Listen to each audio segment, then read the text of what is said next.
Hi guys, welcome back to the Revive Stronger podcast. I'm your host, as always, Steve Hall, and today we have a very exciting and different episode for you all.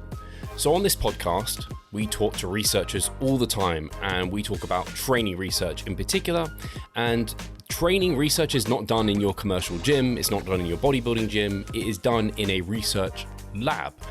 And many people have criticized this.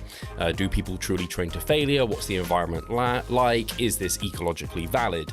And so what we wanted to do on the Revive Stronger podcast is actually get insights from the top labs that are doing training research to get an understanding of how good are people at truly training to a certain rep in reserve or training to a momentary muscular failure? Are people just sandbagging? What is a training environment really like? Is there music? Are the researchers and the team cueing individuals when they're training? Are they pushing them to train really, really hard? What is it actually like within a research study? So then that will help us as evidence-based practitioners or trainees to use that information to our advantage to understand the research even better. So we have doctors from all over the world and labs such as Brad Schoenfeld's lab, Dr. Eric Helms' lab, and much, much more. So we're going to dive into this. But as always, guys, for this podcast to get such great guests on, to reach as many ears as possible, it relies on you guys, our listeners, to share the podcast. So make sure to kind of share this by tagging us on social media, or so we can thank you, and also we can raise awareness. Also liking the episode, that helps the algorithm. Give us a review if you're over on Spotify, 5 out of 5, please. Making sure to subscribe so you don't miss future episodes. All that good stuff really goes a long way. And if you have any questions after this, of course, you can ask on YouTube in the comments. That'd be brilliant too. But without further ado, let's hear from some of the world leading labs on muscle research.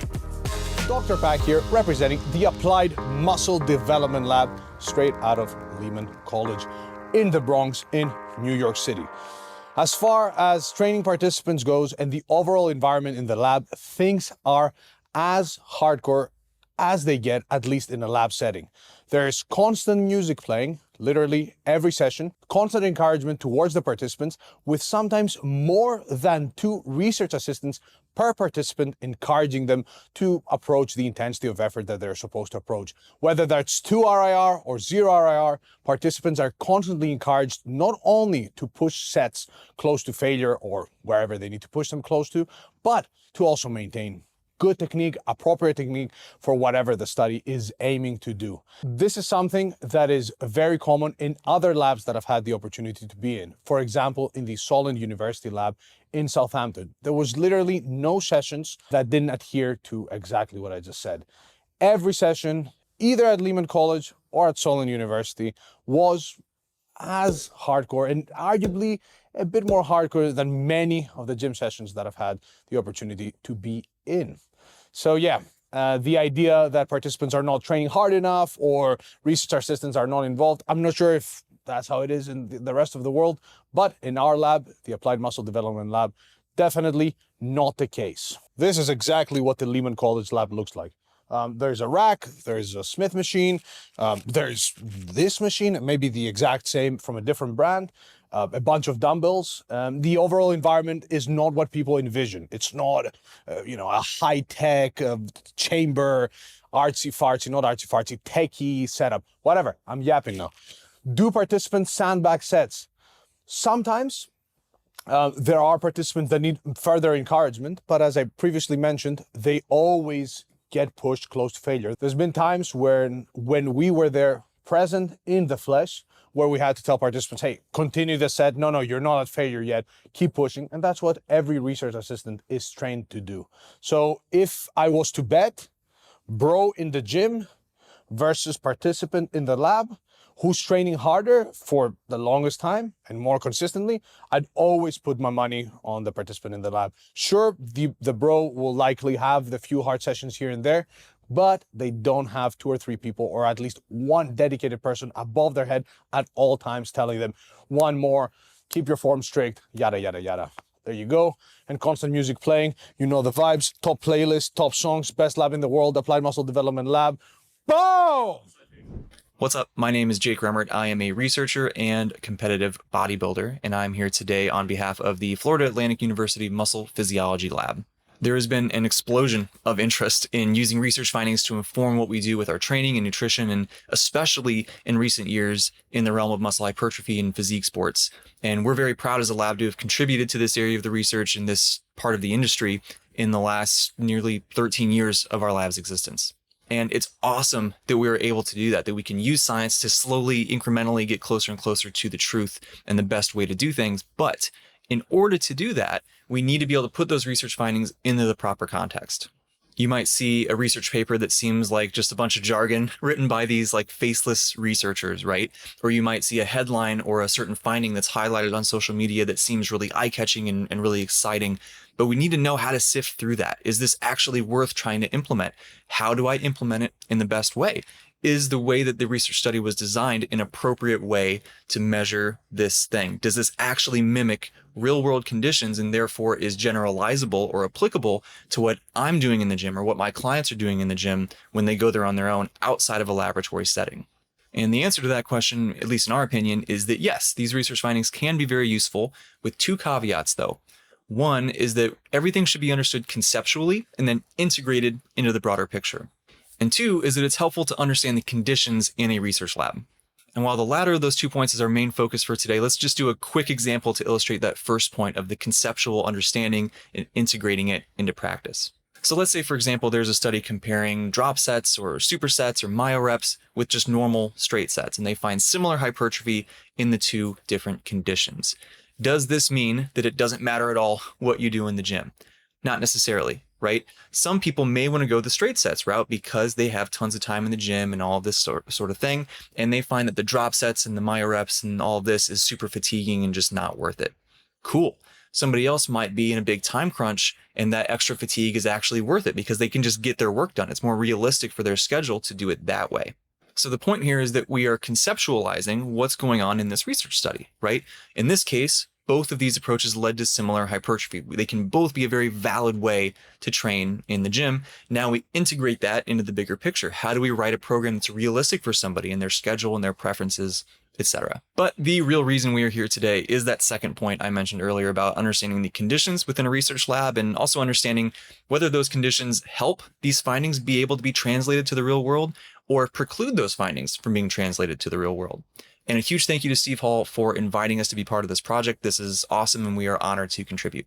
Our lab conducts a lot of research on manipulating programming variables for the purpose of muscle hypertrophy and strength. And when we do these things, that means that we have to do these longitudinal, these long-term training studies where we're taking participants through very, very specifically designed training sessions over time. When we design these studies, we have to think about all sorts of things that can influence not only the acute performance of that individual on any given training session, but also the long-term training response. Just a few of these things that we've been asked to talk about here today are, do we play music for participants and how do we control that? Do we provide encouragement and what is the magnitude of that encouragement to subjects when they're doing a set to failure or to a certain RIR target? When those subjects are supposed to train to failure or to a certain target RIR, how do we know that they're actually reaching that point? And finally, what does a muscle hypertrophy measurement actually look like? In our lab, we use ultrasonography or ultrasound, which is a very common technique that you'll see in similar labs to ours. So maybe let's start there with the ultrasound techniques. And I know that might sound a little bit boring to hear about, but it actually is super important. The results of a study can be drastically influenced by the techniques that are used in the ultrasound measurements. First off, we need to make sure that the measurements are reliable. So for the person doing the ultrasound measurements, and ideally, it's the same person doing all of the ultrasound measurements in the same study. If that's not possible for schedule reasons or something else, it's important to establish what's called inter-rater reliability, which just means that the difference between person A doing a measurement and person B doing a measurement are very, very small. The reliability across these different raters, these different measurers, is very high. And for the person doing the ultrasound scans, it's really important for them to have a lot of practice before they actually do this for a research study, which should go without saying, but nonetheless, this is what's called intra-rater reliability, which just means that the person doing the scans is very consistent. They don't have widely variable skill in the technique. Next, we need to identify the measurement site and keep that standardized across all participants. And there are quite a few different ways to do this. There's no single agreed upon best way to identify this site for a given muscle. There's a lot of variation between different labs. For instance, some research will have a bicep muscle thickness scan, and they will take a certain percentage, maybe 50% of the distance between two anatomical landmarks, usually the acromion process, the spiny bit on the top of your shoulder, down to maybe the antecubital fossa in your elbow. And they'll measure maybe 50%, make a little mark there, and that's where they will do the scan. And there is nothing inherently wrong with that. It's standardized across people, right? That's great. What we have found from some pilot testing in our lab is that that leads to a different portion of the muscle being scanned in some people. Our anatomy is just different. Some people have longer muscle bellies. Some people have different tendon insertions, longer or shorter limbs. So taking that same percentage distance from those two anatomical landmarks sometimes leads to a more proximal site on the bicep versus a more distal site on the bicep for somebody else being measured. And this could be somewhat problematic if the exercise being performed is something that we would think might lead to different growth along different regions of that muscle. For example, if that exercise might grow the distal portion of the muscle a little bit more, and some subjects were measuring a more proximal site on that muscle, we might not see the hypertrophy that actually happened, not because they didn't grow, but because we just didn't measure the same site on everybody. An alternative method that you can use, and this is something that we tend to do in our lab recently, is to either palpate the muscle to feel for the ends and then make little marks there and then measure a certain distance between there. So for example, the distal end of the bicep is quite easy to feel on most people. And then on the proximal side, while we can't really feel the origin of the bicep because it's covered up by the deltoid, we can feel where the bicep becomes the most superficial muscle. And we can make a little mark there as well. Measure a certain distance between, we usually do 50%, and then there's our measurement site. We can also just use the ultrasound scanner to scan along the length of the arm and identify the points of the two ends of, in this case, in this example, the bicep, make little marks there, measure our distance between there, again, maybe it's 50%, and there's our measurement site that way. While doing the scan, there are a handful of things to consider to really not eliminate, we will never completely eliminate variation in the scan, but to reduce it as much as possible. One of these is the limb position of the participant. So for example, if we're doing a bicep muscle thickness scan in our lab, we will have the participant lay on a table with their arm at the side. And the way that their arm is pivoted or rotated on the table can influence how the scan looks. So we want to make sure that we control that. We want to make sure that we are controlling the orientation of the ultrasound probe. You can twist this laterally, vertically. Any sort of tilting that's going on is going to influence what the scan looks like. So we want to make sure that we control that position really, really well. We want to make sure that the probe is oriented directly over the bone in that limb. That also ensures not only that the scan is going to show up better on the machine, but also that we have a easy point of reference from which to measure. If the bone is right in the middle of the scan, when we do our muscle thickness measurement, we can do a perpendicular line from the peak of the arc of the humerus in the case of a bicep muscle thickness scan. And it's a very easy point of reference from which to measure.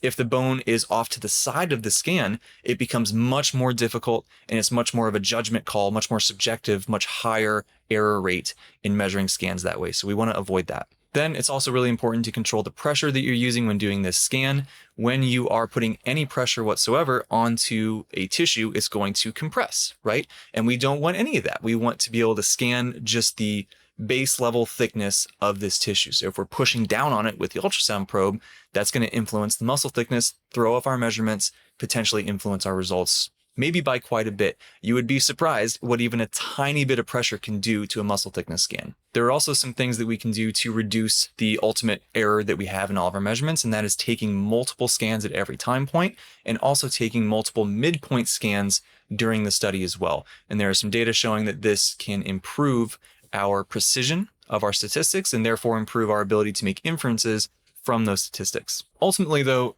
in reality, not every single ultrasound scan that is done looks perfect.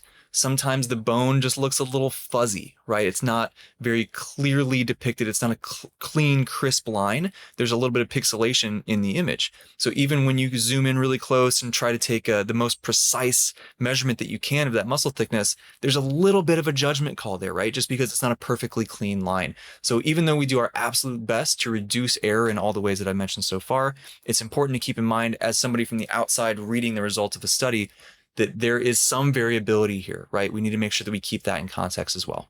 So I hope that helps. I think it's really important to keep all these things in context, because then when you're reading a paper, maybe they did some muscle thickness scans, and you can look for, did these researchers try to reduce their error as much as possible? If so, awesome, I have even more confidence in the results.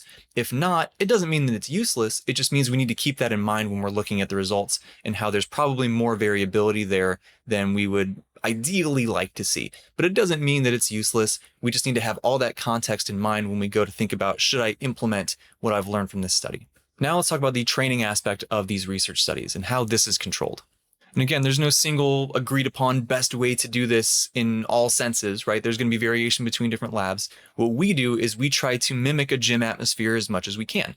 One thing that is encompassed within that is music. We do know that music can influence performance in the gym acutely. So what we try to do is control that within each participant. If somebody wants to listen to music, awesome. We keep it at a similar volume, their preferred genre, whatever they want to do with that, right? We keep that the same every time that they are in the lab training. A different participant might want a different genre. They might want the music louder or quieter. They might not want any music, right? We control that within each participant individually. The same goes for encouraging participants when they're performing a set to failure. Some people do really, really well when they're getting yelled at by the researcher, right? They're getting encouraged very strongly to train harder and harder, do more reps, another rep, another rep. Other people get very turned off by that and they shut down and they actually perform worse. So that's another thing. We control that within each participant. A lot of these control things are established during pre-testing week when we have familiarization sessions. This is where we will establish proper lifting technique, the range of motion that we are keeping standardized throughout the entire study. We will establish what reaching momentary failure actually feels like, which we would define for the subject, usually as despite maximal effort to do so, you cannot complete another repetition through the defined range of motion. And the participants will, in most cases, perform multiple sets to failure during the pre-testing week of the study. And that's not only to give us more information that we need for the study itself, but also for that participant to anchor that feeling of momentary failure and remember what that feels like so that they can train that way throughout the entire study. Members of the research team will then take the participant through the training session. And this is to maintain a few things. One being the exercise technique that we defined in the pre-testing sessions. 2 is the range of motion we defined in the pre-testing sessions. And 3 is to ensure they are actually training at the appropriate intensity, offering that encouragement to make sure that the subject truly reaches failure. Now, some people will read a study and question whether these subjects actually train to failure. Did they actually train as hard as the researchers said that they do? And this is a completely understandable concern. So we take several steps to try to avoid this in our lab.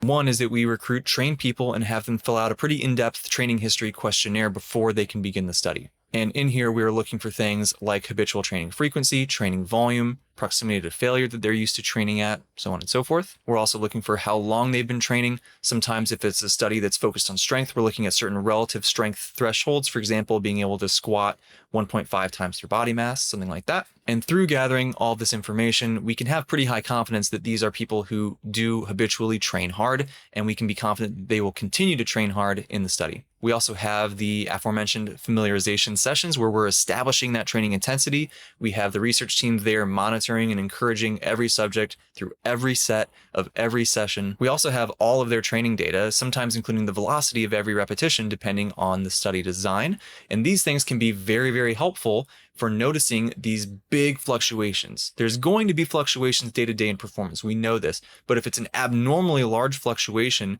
in the amount of repetitions they can do at a given load, in the last repetition velocity, in the amount of just sort of subjectively how slow and grindy do those last reps before failure get for this person, we can notice those big deviations from that and then nip in the bud any kind of sandbagging that might, on the rare occasion, happen with a participant. So, for example, we might see a participant do a certain weight for 10 reps in a set to failure, and those last couple reps have a certain velocity, and it's really slow and really grinding out those last couple of reps.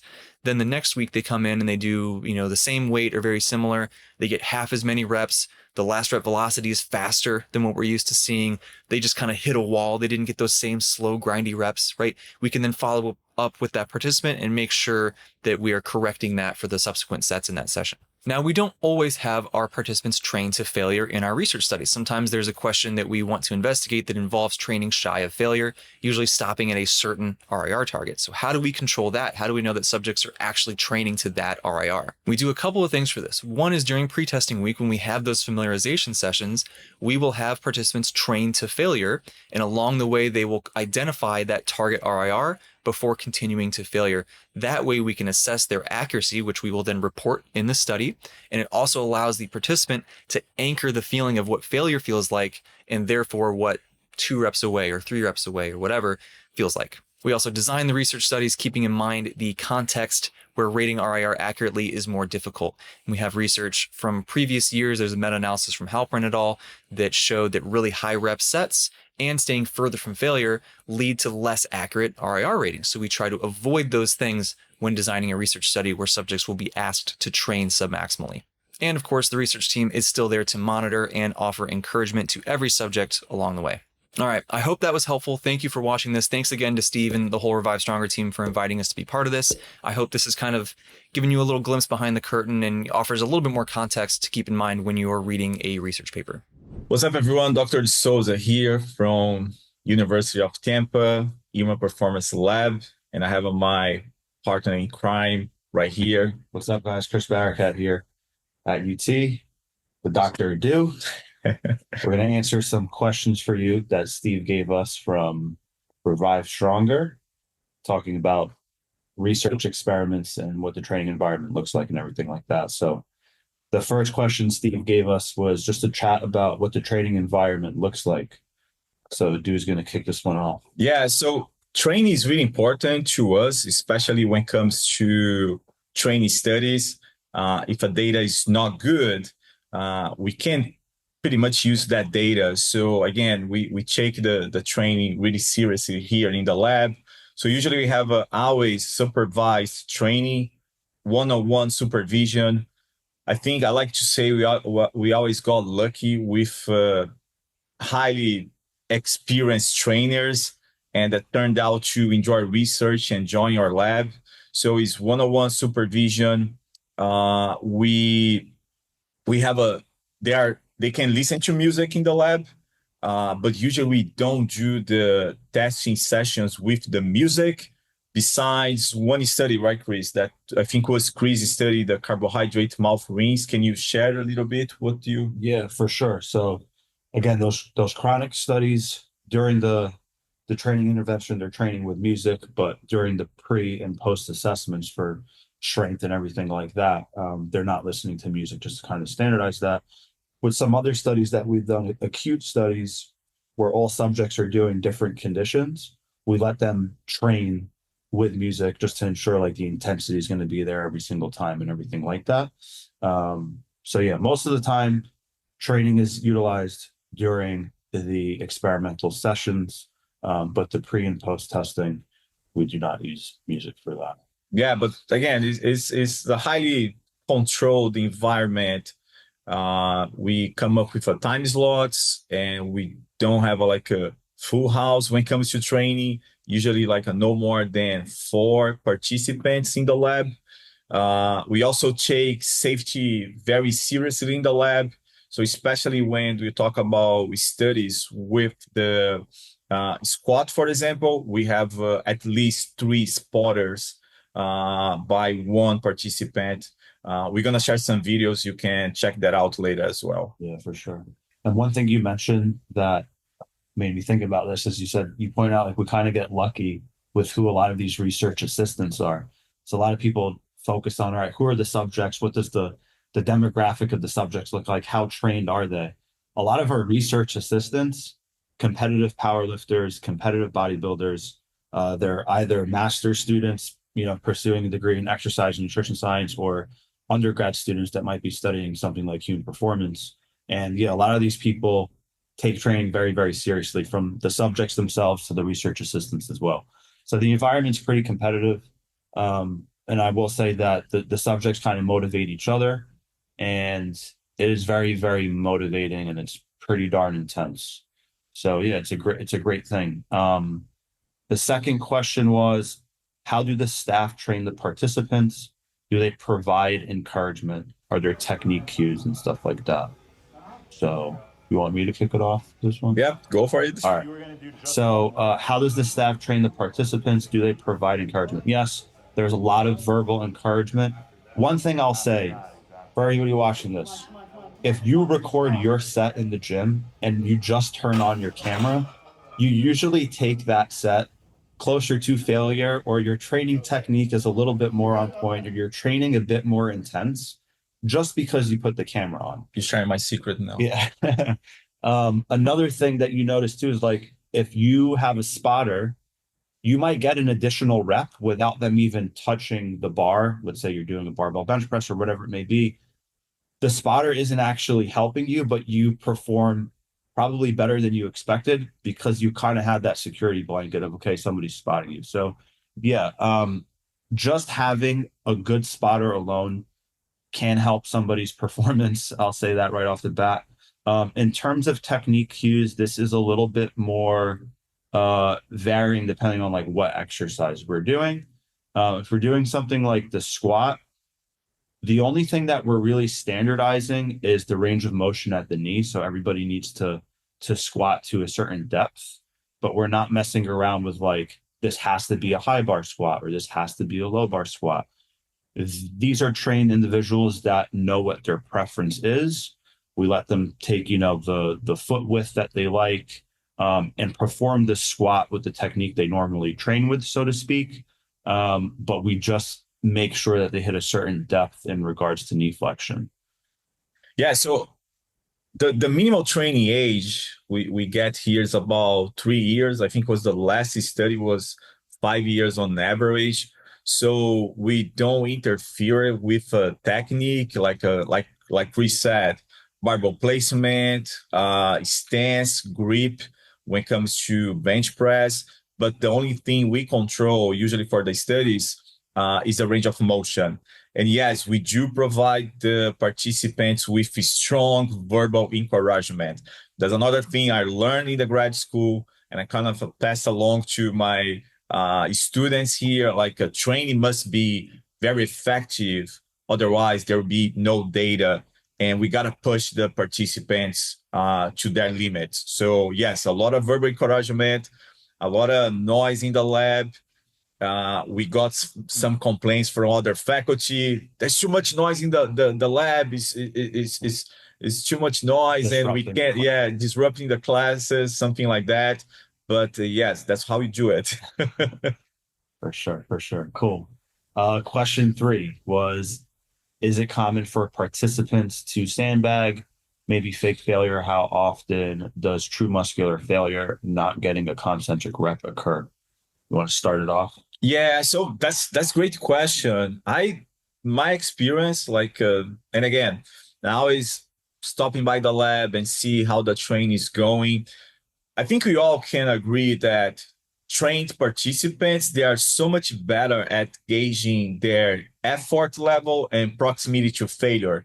So usually what do we do here in the lab, most of sets, they're about 2 R&R, and then the last set always perform to concentric failure. And usually what we see is the set performed to failure, the rep range is not so different from the previous set they were doing with 2 R&R. So again, that's something like we always pushing and kind of stimulating them to do their best.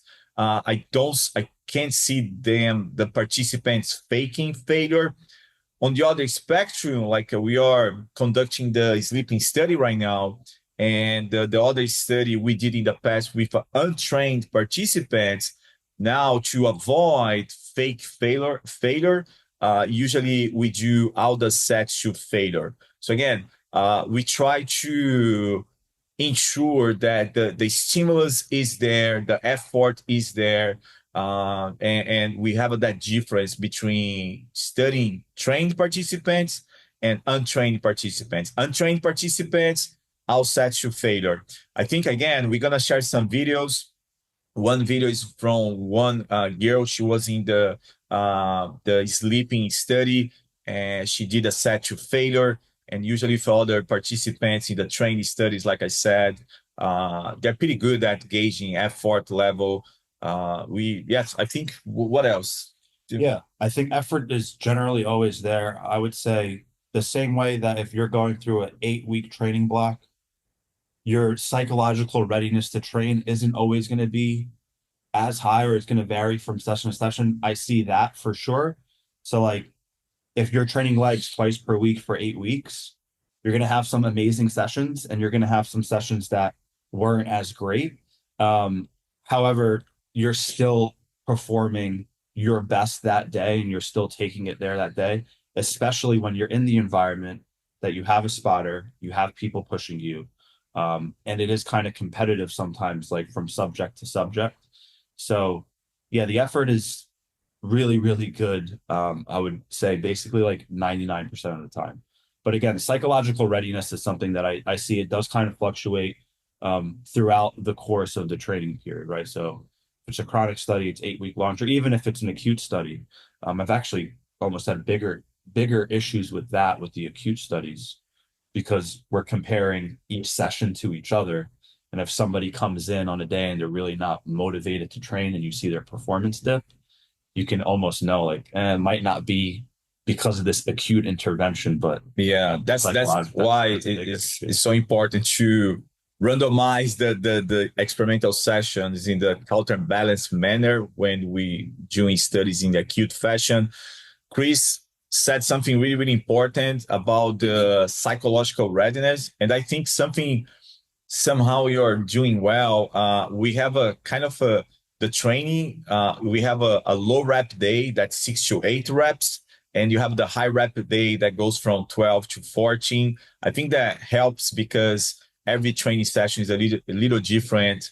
It's a different rep range. That helps as well to keep the motivation there and pushing their limits. Yeah, for sure. All right, so I think we covered 3 pretty well, right?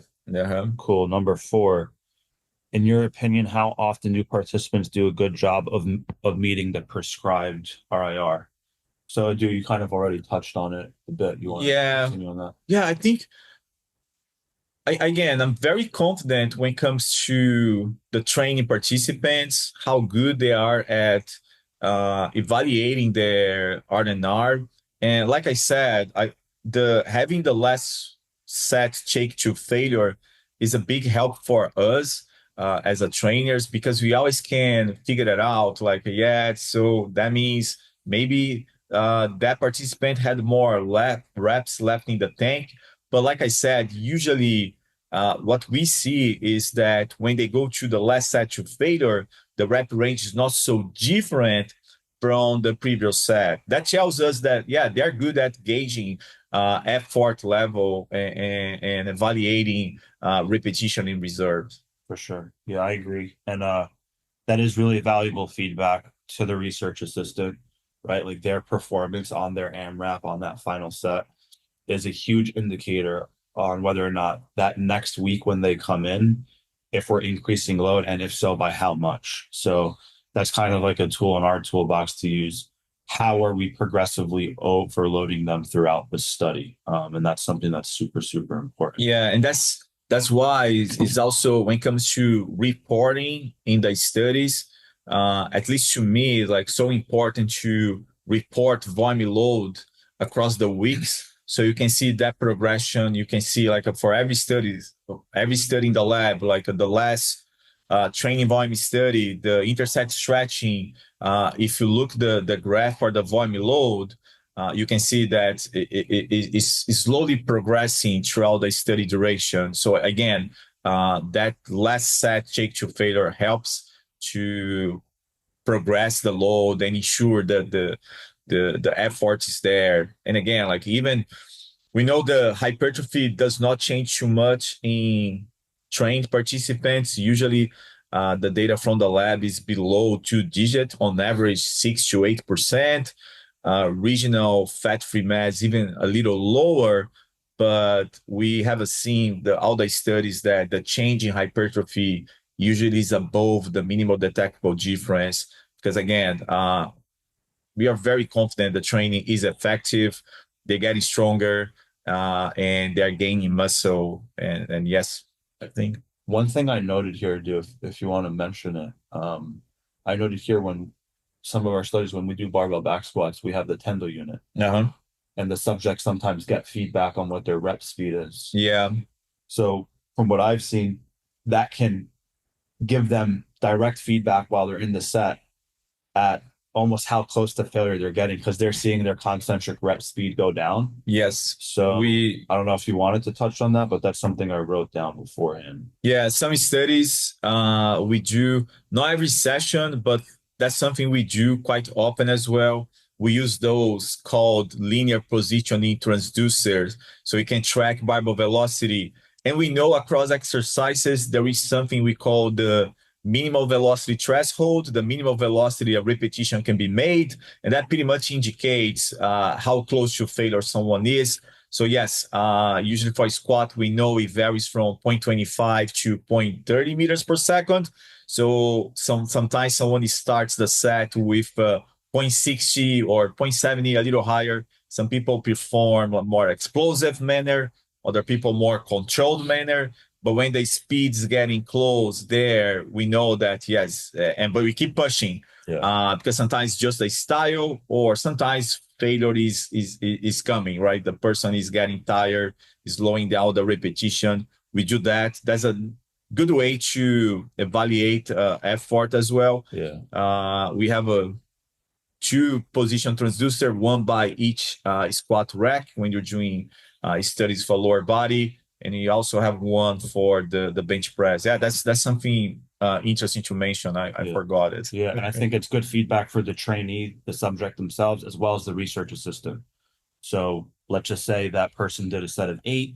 They're supposed to have 2 RIR, but let's say their velocity didn't really slow down much at all. That research assistant might say, "Oh, I know this guy has more in the tank. Boom, let me slap on 2.5 pounds on each side, or let me add 5 pounds on each side." So it's a good tool in the toolbox for both the researchers and the subjects. Cool. Was that it? Yeah, I think that's all. 4 questions? Yeah. Let's see.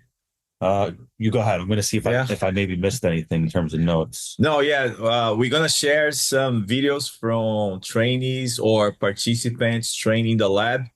And you can see how hard, how motivated they are. And is pretty much, I think those videos are not, we didn't do the cherry picking from those videos. I like to say those videos actually represent the average of training effort and style in our lab. Again, if you want to do studies with training interventions, the one of the most important things is the training per se. And I think we do a decent job, right? Yeah, I agree. And I'll just share my totally transparent opinion too, in terms of like how this kind of compares to what you see in a commercial gym. So in my personal opinion, the training intensity in the lab is exponentially higher than the general person you see in the commercial gym setting. Another thing I kind of just want to note is, again, even though these subjects meet some sort of, minimum strength requirement to enter a study, there still can be a pretty large variance from person to person in terms of experience level.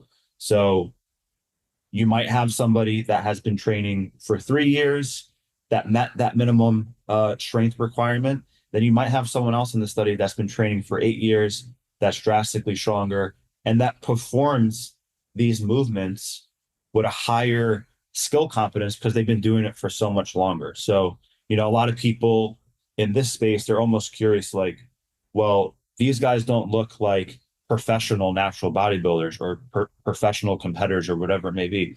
Some of them are. Some of our subjects compete in powerlifting or they compete in bodybuilding and they do things at a very, very high level.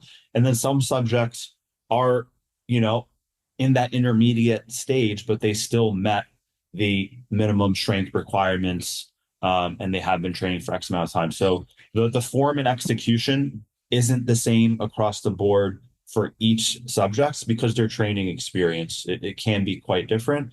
I think that's kind of important to note. We're definitely doing the best we can. when you look at the demographics of these subjects, you should get a pretty good idea of what their strength levels are, how long they've been doing this for. And that should kind of give you a better picture of who is participating in these subjects. But there can be a pretty large variance. Yes. No, I just wanted to wrap this up. Chris touched on two things that's really important to say that I think compared to like a commercial gym, the effort level is completely different because the most recurring feedback we get from participants, I never trained like that. It's always like, I never trained like that in my life. So and that's something it makes me really happy every time it happens, and it happens quite often. And the not important thing is we just don't assume the training age for participants. One, inclusion criteria from all the last studies since I got here at UT, like 2014, is not just about for how long they have been training, but they need to perform certain level for squat and bench press. So squat is 1.5 for parallel squat, 100 degrees knee flexion. The last two studies combined, the last training volume studies, we have on average 1 rep max body mass ratio 2. So people were able to squat twice their body. And for bench press, usually we use 1.2. And the last study for bench press was the intersect stretching. And on average, the 1 rep max bench body mass ratio was 1.4. So again, I think we get usually people who enjoy lifting, and we push them even harder. I think that's what makes the training effective, the environment, and not just us, but the participants, we still having fun. I think that's important as well when you are doing those studies. Yeah, for sure. You want to touch on the lab effect really quick? I mean, you kind of just did that. That is the lab effect. Yeah, that's something we keep talking about. It is, although people come with their previous training background, the effort level, the way they train, is completely different from when you are training on a regular gym, without a commercial gym, without supervision. And that's why we see like the gains, even training people, they still gain muscle. So moving forward, I keep talking to Chris about that. Before randomizing people or limbs, right? When you do an intra-subject design study, before randomizing people, I would like to have a acclimatization phase to the lab training style, in which people get in the lab and they're gonna train for 3 or 4 weeks, the effort we train in the lab, and after that period, they would be randomized across the intervention or different experimental groups. I think it's a way to mitigate the lab effect. That's something we keep wondering, like the next studies, how we gonna account for this effect. But we still wondering about the best approach, research design, how can we deal with that lab effect, but it's real. Yeah, I agree. Again, somebody turns on a camera and records their set. They usually perform that with better control, more intent, more focus, and at a higher level of intensity, because they don't want to look like they're training soft if they're recording it and going to potentially post it online. And then again, if you have a spotter, you're usually getting an extra rep or two that you didn't think you would get just because you have that spotter there. So imagine having that on each and every set, 2 times per week for 8 weeks long. I think that does make a very, very big difference. And that is part of the reason why the outcomes are what they are. And yeah, I hope that provides some insight in regards to the training environment in our human performance lab. Thank you, Steve, for inviting us for this. And that's it for me. Yeah, no, I have the same. Thank you for inviting us. And it was pretty cool sharing our lab environment and training style. And I hope that clarified some confusion or misunderstanding we see on social media regarding the claim that people train soft or don't train hard enough in the labs. At least for most of the labs I know, people training really hard, and everybody involved really are about lifting and push their limits. So yeah, thanks again for inviting us. Yep. Let us know if you need anything, Steve. Thank you. At AUT and the Sports Performance Research Institute New Zealand, when I conduct resistance training research and when I run these studies, there are specific things we do to ensure both that the methods that we write in the paper are actually what occurred in the actual study, as well as that we have an appropriate level of ecological validity, meaning that what happens in the real world is also pretty similar to what we're doing in our applied study. I think probably the best way to discuss this is how we ran our weight gain study, which got a fair amount of press last year, which is specifically using not only RPE/RIR, but also momentary failure and percentage 1RM in our prescription, as we were looking at changes in 1RM strength and the bench press, the back squat, as well as muscle thickness changes. So what we did for the bench and the squat is we gave someone a RPE range. So that is the proximity to failure which each set should be concluded at. But because not everyone knows how to use the RPE scale or RIR and is not necessarily used to selecting a load that should fall within a given repetition range and RPE range, we also gave them a percentage which they could use on their first set. So the prescription might be 70% of 1RM for 10 reps between a 6 to 8 RPE. So what occurs is that on the very first set, we use the percentage 1RM load, and then on the next set, we take their RPE rating and we adjust the load based upon some pilot-tested, predetermined changes per whether or not they fell within or outside of the RPE range to get them closer and closer to the target range.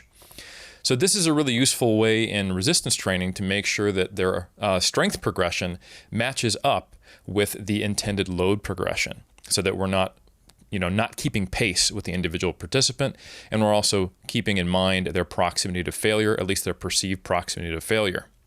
Now that was just on the bench and squat. After that, they were doing lat pull downs, rows, shoulder press, bicep curls, and for these, we actually had the participants trained to momentary failure. Now importantly, momentary failure means that the research assistant is actually observing the person be unable to complete the concentric portion of the rep. So momentary failure occurs when they are trying to complete the rep, but they can't. They actually start to go back down when trying to do the lifting phase of the movement. So they are truly failing. And it's certainly possible that people could be faking this failure, but it does become relatively obvious as they have to make sure that they're also faking the slowdown in the reps that are leading up to that, and they have to be faking the grimaces and the emotion. And I just don't think that the well-trained lifters that we recruit, who are also very scientifically curious and who are being motivated, which I'll talk about in a second, are likely to do that.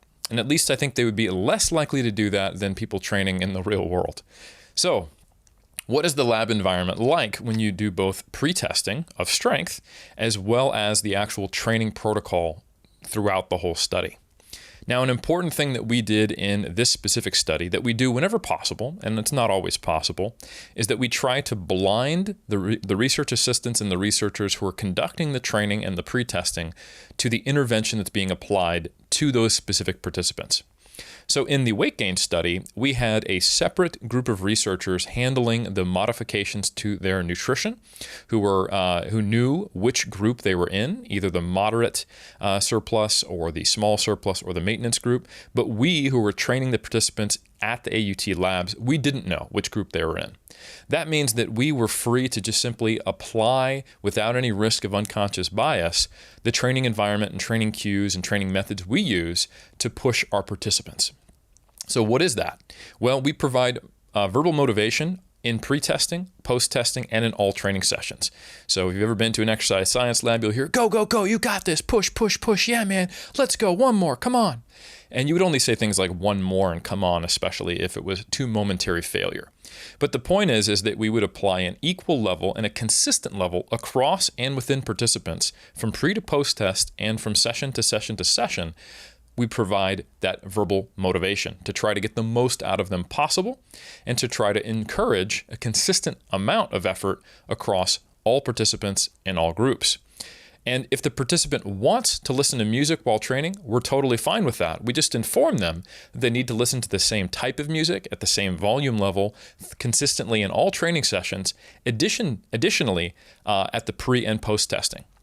Now, some labs don't use music or verbal encouragement at pre and post testing, but we do. And we believe that that's totally fine so long as it is clamped and consistent between all conditions and that you remove as much as you can the potential for any type of biasing. So if someone at pre-testing, when they say they test their bench press or their squat, wants to listen to music, that's fine. But the genre of music, and arguably sometimes even the song, should be matched pre to post along with the same volume.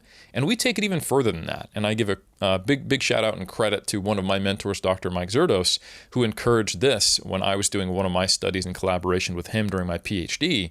We actually record the number of participants who are at pre and post testing. We also record the specific gender distribution of the research assistants who are present, if that potentially has an impact on motivation of the participant. And we try to really replicate as much as we possibly can from pre to post test. Time of day, of course, if they use a belt or sleeves in pre-test, they have to use it in post, etc., etc. Anything that we could conceive of potentially impacting the pre-test, we want to be present at the post-test. And we believe that's totally fine. Whether there's music, great, just needs to be there at the post-test, do the same music, and throughout training, they can have music as well. And we provide verbal encouragement, maximal verbal encouragement throughout the entirety of the study, and we match it to pre and post. So how does this influence outcomes? Well, I believe it encourages a consistent and high level of effort, or at least an appropriate level of effort when we're using RPE or RIR. But when we're training with momentary failure, the likelihood that people are sandbagging or not training hard is quite low. And if anything, it might be less ecologically valid because not everyone trains as hard as they do in a lab. And in fact, I think most studies, not all, because I haven't seen them all, probably have a higher level of effort than you typically see in the gym. Now, importantly, I've collected data in 3 different labs in 3 different countries, and I've observed data collection in 2 additional labs in 2 additional countries. Now, I would never claim, and it would be irresponsible for me to do so, things about the effort level applied in all labs or across all studies, because it can be quite different. It depends on who trained you, how effective and how ecologically valid the conditions are in that lab, whether the lab is used to doing applied research or more bench research. So if anyone does make wide sweeping statements about how all resistance training research is done, they're probably speaking outside of the bounds of their experience, and it would be irresponsible and honestly ignorant to do that. And that's why I love that in this episode, Steve, you've got so many people representing so many different labs to share their experience. So if you have any other questions, of course, feel free to ask, and I'd be more than happy to answer. Hey guys, Martin Refalo here. I have a PhD from Deakin University in Melbourne, Australia, and I am the education manager at JPS Health and Fitness, where I've been training clients both in person and online for over 8 years now, and I'm fortunate enough to conduct my research out of JPS Health and Fitness. So firstly, what does the training environment look like? Well, many people imagine isolated labs with complete silence, one researcher and one participant, but that's not always the case. For me, the gym is my lab. I'm fortunate enough to be able to conduct my research within a real gym. This is as ecologically valid as it can get. Of course, there are pros and cons though. When ecological validity is high, something has to give, and usually that is internal validity. For example, an isolated lab allows things to be very tightly controlled, with no distractions and a very consistent environment. But at the end of the day, it's a lab. Most people do their training in a gym, and we simply can't control things to the same extent in a gym, but of course we do try our best. Equipment remains the same, subtle music in the background during intervention sessions, and we ask for no distractions from other gym goers. It's as realistic as possible whilst trying to uphold as much internal validity as we can for the research. Now, how do staff train the participants? Well, it depends on the type of study. In training interventions, we provide encouragement that's standardized across all sets, experimental groups, and participants. Technique cues aren't overly directive. For instance, instead of saying 1, 2, or 3 more reps, we use general motivational phrases like go or push or good work. And the reason we do this is to avoid giving participants preconceived ideas of when to stop their sets. For example, if a participant is aiming for failure, they have to continue performing repetitions until they can no longer complete the concentric portion of their repetition. And nobody truly knows whether that will be in 1, 2, or 3 reps time. We can make predictions, but we don't know for sure. Now, this type of motivational instead of directive cueing provides the participant with the best chance possible to reach true concentric failure on their own accord. This is also critical when participants are training to reps in reserve. We don't want to influence their decisions. They stop when they feel like it based on their perception and not based on the cues we are giving them. Now, do participants ever fake failure? Well, just like in the real world, participants do sometimes reach what I call pseudo failure. Participants might tap out mentally before reaching true muscular failure. So what we see is that they reach momentary failure, right, which is the failure on that concentric portion of the rep, but maybe they could have done another rep. Okay, it could be a conscious or subconscious lapse in focus or intent, or maybe they give up on that grind because of discomfort. At the end of the day, we don't know exactly whether the participants could have completed another rep or not. We just have to try our best to get the most out of them on any given day. We have to ensure that we are observing momentary failure on that last rep, despite the participant trying really hard to complete it. And this is why we familiarize participants with the protocols beforehand and attempt to recruit individuals who are well trained. Okay, this limits the chances of pseudo failure happening in the first place. But like I said, it still likely happens, and there isn't necessarily anything wrong with that because people in the real world do it too. Okay, this makes the research ecologically valid. If we wanted to reduce ecological validity and increase internal validity, we would have to wire participants up and record their motor unit recruitment and their neural excitation and a whole bunch of other things that could tell us whether they are giving 100%, but that would be a big task. And of course, that doesn't actually happen out there in the real world. So how well do participants stick to their prescribed RIR? Well, from my perspective, it does depend on experience with RIR. In my most recent study, participants were on average within 1 rep of the target RIR during testing.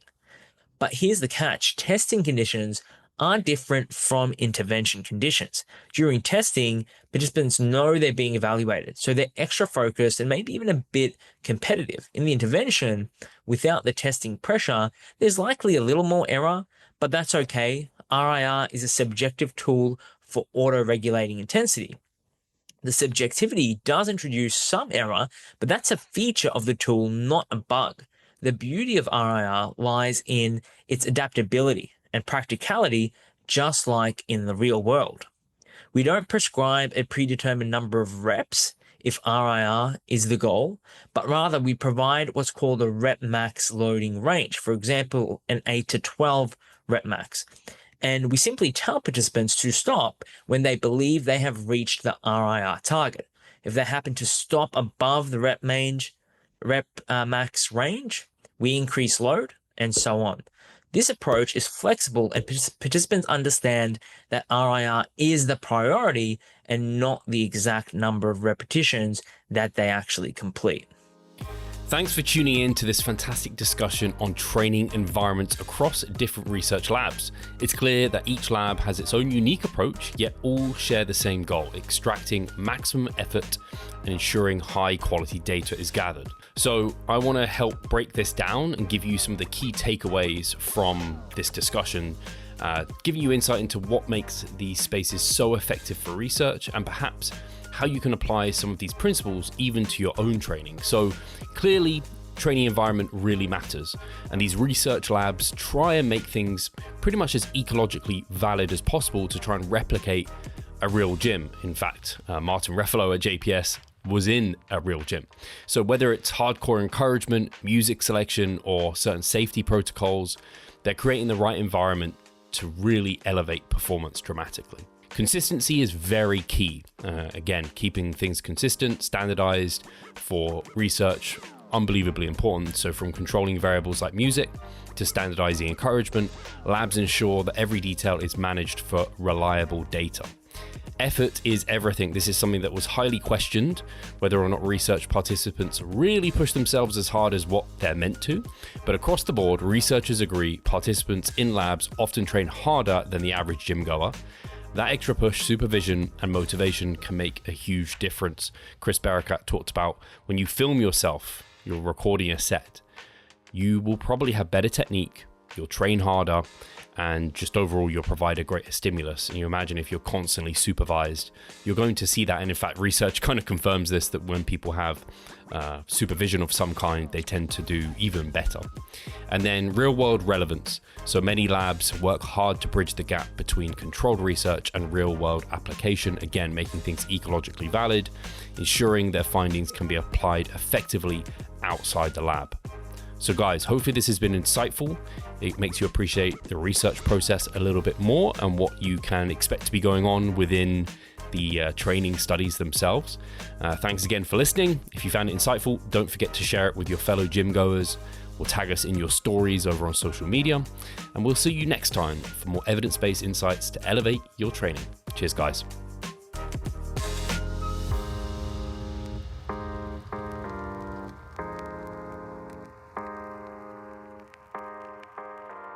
Losing weight fast while maintaining muscle mass.